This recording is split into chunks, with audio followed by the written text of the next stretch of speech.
Halo semua, selamat datang di channel Foresight. Yazid di sini dan inilah Foresight.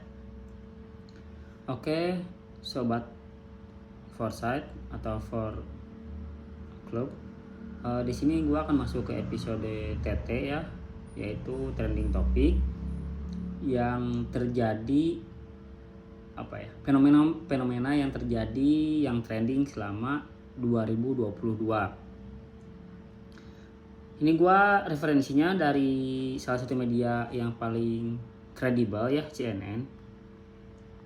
Pertama, Gozali NFT awal 2020. Nah, sebenarnya gua kadang agak bingung ya dengan kejadian yang menurut gua dipengaruhi oleh bukan kebiasaan luar negeri fenomena dari luar negeri. Sebenarnya NFT kan udah kalau nggak salah ya, koreksi gua kalau salah. Cuma NFT itu udah ada sejak dulu. NFT itu sudah ada sejak dulu.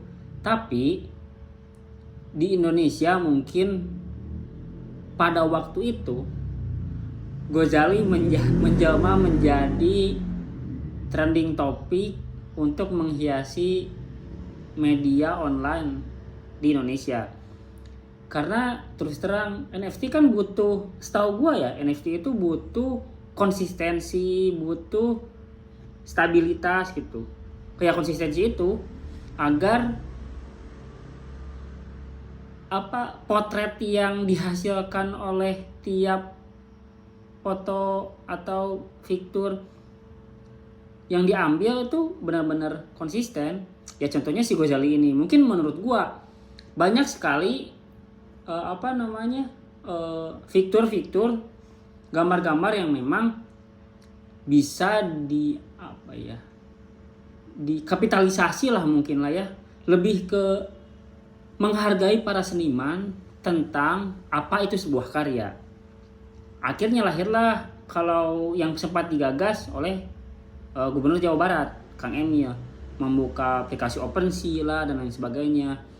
Gua rasa dengan adanya fenomena NFT ini, Indonesia bisa lebih melek dan lebih menghargai para seniman gitu loh.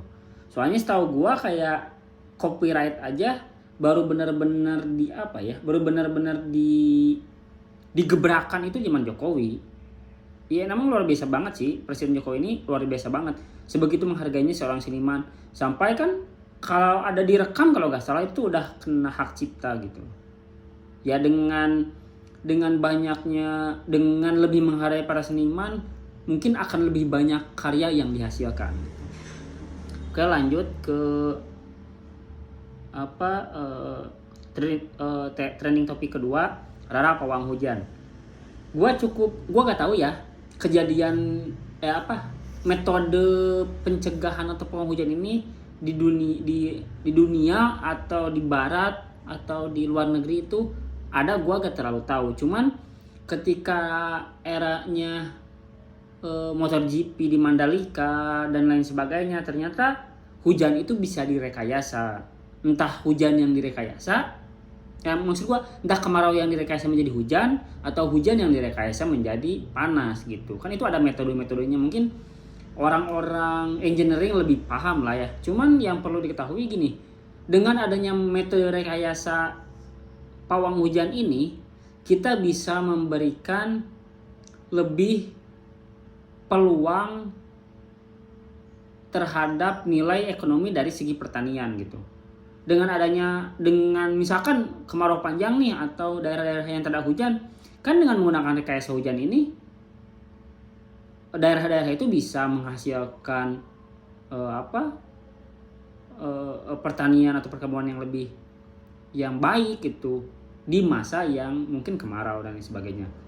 Ya mungkin perlu ada riset lanjut ya terkait keberlangsungan metode rekayasa hujan ini. Lanjut ke trending topik ketiga, Citayam Fashion Week. Nah ini yang bikin gua kadang heran aja. Jadi ada CFW ini, Citayam Fashion Week ini, ada dua kejadian yang membuat gua cukup kaget sih. Pertama, apa memang di Republik ini tidak adanya fasilitas gitu loh, atau tidak terselenggaranya, atau tidak ada dukungannya daripada entah itu dari pemerintah, entah itu dari NGO, entah itu dari swasta, tentang keberlangsungan fashion, tentang keberlanjutan seni, sehingga orang-orang yang mungkin siapa sih Bengo, bukan si Bengo, siapa sih namanya tuh, ya si Bengo gitu, si orang ini tuh dia menggagas lah Fashion Week di Citayam, padahal menggagas lah Citayam Fashion Week, padahal kalau nggak salah catwalknya tuh di daerah Jakarta, Bendungan Hilir ya, gue lupa deh, pokoknya di daerah Jakarta. Cuman orang-orang yang kebanyakan tampil di CFW ini, di Citayam Fashion Week ini adalah orang-orang Citayam. Cuman ada kejadian yang aneh, bukan yang aneh ya mungkin pinter lah, aji mumpung lah istilahnya tuh, yaitu salah satu artis kita yang gua tidak terlalu prefer untuk menyebutkan itu, dan mungkin publik udah tahu, dan sobat Fortube juga udah tahu, dijadikan HKI, hak kekayaan intelektual, atau dihak ciptain lah tentang CFW ini. Ada dua sudut pandang yang bisa timbul, atau yang gua pikirkan, atau yang timbul dari dalam diri gua. Pertama, si A ini, kita sebut si A ya. Si A ini dia mendaftarkan HKI ini dengan tujuan agar untuk ya kita harus lebih menghargai karya gitu loh. Kita harus lebih menghargai karya-karya seniman yang mungkin lebih minim disupport, atau dia memang ingin mengkapitalisasi itu. Nah, gue gak tahu, gue pada waktu itu tidak terlalu banyak memperhatikan berita ini ya.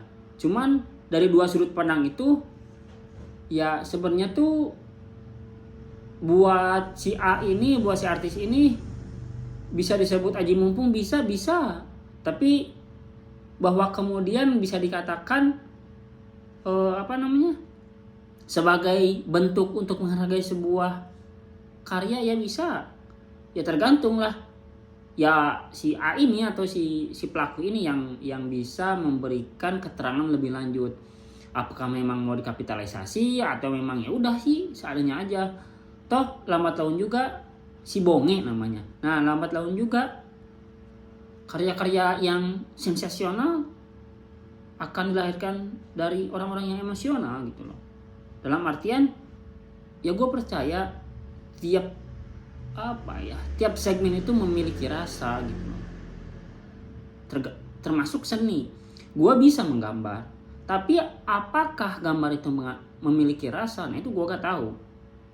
Seperti hanya orang seniman, pasti dia menggambar, dia memiliki rasa. Ketika dia ngelagu, dia memiliki rasa. Isyana dan lain sebagainya, seniman musik dan lain sebagainya, pasti dia memiliki rasa. Sama halnya ketika gua yang mungkin ya memiliki potensi di dalam dunia ekonomi dan bisnis, gua bisa menjalankan itu dan gua memiliki rasa itu. Dan belum tentu seniman memiliki rasa dalam berbisnis. Jadi tiap orang tuh memiliki rasa terhadap apa yang dia gemari, dan tentunya kita harus lebih bisa mengenal diri, apa sih sebenarnya, ke arah mana sih kita mau akan berlanjut. Kemudian ke TT trending topik keempat terkait kasus Verdi Sambo ya. Ini menurut gua salah satu breakthrough dari Presiden Joko Widodo tentang hukum tidak pandang bulu, tentang hukum itu jangan tajam ke bawah tumpul ke atas, tentang ya hukum jangan pernah melihat siapapun gitu, tapi lihatlah apa yang dilakukan, bukan siapa yang melakukan gitu loh. Dalam artian ya gue percaya dan gue meyakini bahwa profesi polisi itu profesi sangat mulia. Profesi polisi ini mempertaruhkan nyawa loh untuk menjaga keamanan dan kenyamanan Republik ini. Misalkan dalam kasus teror bom, misalkan dalam kasus kriminal dan lain sebagainya, pembunuhan dan lain sebagainya, ya polisi dipertaruhkan. Tapi di sisi lain polisi mungkin ada sisi gelap yang, jadi gak semua polisi itu berperilaku kurang baik gitu atau tidak baik. Pasti akan selalu ada. Ya sama halnya kayak pemimpin, sama lah di semua sektor, di semua segmen juga sama. Tiap profesi itu pasti ada yang tidak baiknya, ya tergantung orangnya itu. Apakah dia memang ingin tidak baik atau kayak gimana. Cuman ya dari sini sikap presiden benar-benar ya buka sebuka-bukanya gitu. Maksud gue, perlihatkanlah selihat-lihatnya. Transparansinya yo gini gitu loh. Nyatanya kayak gini, jangan ada yang ditutup-tutupi lah, itu istilahnya. Jangan ada yang ditutupi. Ya gue setuju. Ya akhirnya terungkap sudah semua hal yang mungkin ada yang pasti belum terungkap di samping kasus ini. Cuman yang gue bikin heran terkait kasus Sambo ini adalah gini loh. Ferdy Sambo nyuruh si Richard, entah apapun itulah pembunuhan ini, yang sampai menghilangkan nyawa. Yang gue lihat, quote and quote, ketika si Joshua tidak dibunuh, masalah akan semakin besar. Entah itu masalah yang di backing Ferdy Sambo yang disebut kerajaan lebih dari polisi, yang akan lebih merajalela, atau kasus yang bisa diungkap ketika si Joshua, atau terungkap ketika si Joshua ini masih hidup. Makanya ya udah ini dimusnahkan aja nih. Ya wah ini dieksekusi aja gitu. Gue ngelihatnya dua sisi itu ya. Di samping wah ini pasti kasusnya lebih gede lagi, akan lebih gede lagi kalau tidak dibunuh. Ini quote and quote gue dalam berpendapat ya. Silahkan sanggah gue di kolom komentar jika memang tidak setuju dengan pendapat gue. Cuman gue memberikan pendapat bahwa ini sampai menghilangkan nyawa orang gitu. Ya kita tahu lah, maksud gue menghilangkan nyawa orang tuh gini loh. Menghilangkan nyawa orang itu sama saja merampas apa yang telah diberikan kenikmatan di dunia, apa yang tidak semua orang bisa hidup di dunia gitu. Nah si Joshua ini sampai dieksekusi kayak gitu. Ya tadi kemungkinannya dua. Apakah memang ada kasus yang lebih besar ketika si Joshua tidak dibunuh, atau emang harus runtuh aja kerajaan Ferdy Sambo itu. Kemudian di trending topik nomor 5, Farel Prayoga. Gini, tentang Farel Prayoga, pesan yang ingin disampaikan, yang gue lihat bahwa kemudian ada kata ojo dibanding-banding kayak, jadi jangan pernah social comparison sih. Gue lebih ngelihat itu. Jadi jangan pernah membandingkan siapapun terhadap apapun, siapapun terhadap siapapun, apapun terhadap siapapun. Ya misalkan Jokowi seperti ini, ya jangan pernah membandingkan Jokowi dengan presiden sebelumnya, karena pasti Jokowi menang. Karena pasti Jokowi lebih hebat menurut gue. Karena Jokowi pasti lebih keren sih. Ini gue bukan memuji karena sosok Jokowi ya, tapi karena apa yang dilakukan sang presiden terhadap peradaban Indonesia gitu loh. Membangun jalan,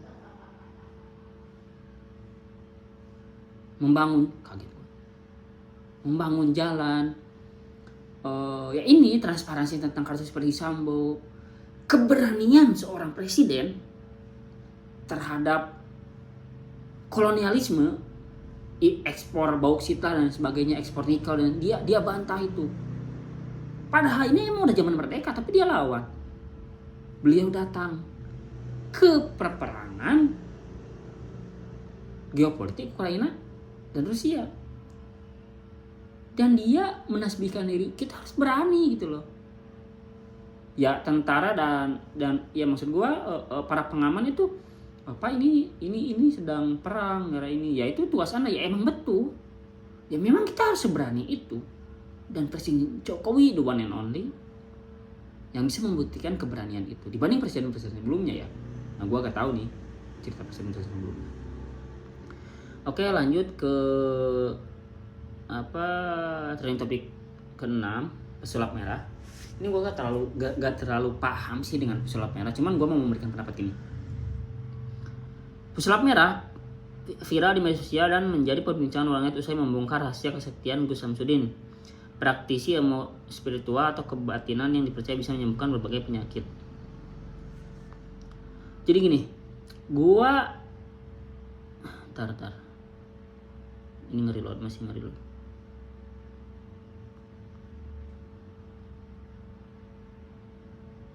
Gua lebih ngeliat gini sih.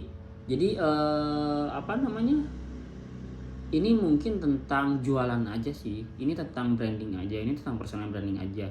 Dalam artian ya di era media sosial kayak gini, di era media gampang di mana-mana, kamera gampang di mana-mana, sosial media orang bisa lebih bebas, orang bisa ngepost di mana aja, orang bisa bercerita di mana aja gitu. Dengan disaksikan oleh publik berjuta orang atau disebut fenomena village. Ya ini mungkin ini mungkin terkait profesi aja sih. Dalam artian ya pesulap merah butuh pasar. Dan dia seberani itu menyerang profesi-profesi lain yang mungkin dia sudah ada lebih lama dibanding pesulap merah ini. Cuman yang ingin gue sampaikan ya apapun itu ya profesinya, mungkin ya tiap orang punya pasar masing-masing gitu loh.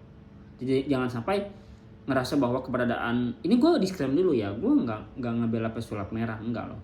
Tapi gue ngelihat bahwa ya memang nanti juga someday pesulap merah punya pasarnya sendiri gitu loh. Orang spiritual, orang hebat itu punya pasar sendiri-sendiri. Jadi jangan khawatir akan sebuah pasar, dan ya pasar masing-masing sih. Tiap orang punya segmen masing-masing kok.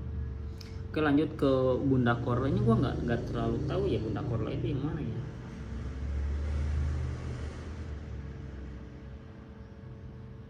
Menurut pendengar wajibnya berdiri membuat ini gue skip aja karena gue nggak terlalu tahu tentang Bunda Korla ini. Lanjut ke nomor 8 ya, Intan Lembata Rehan Baik.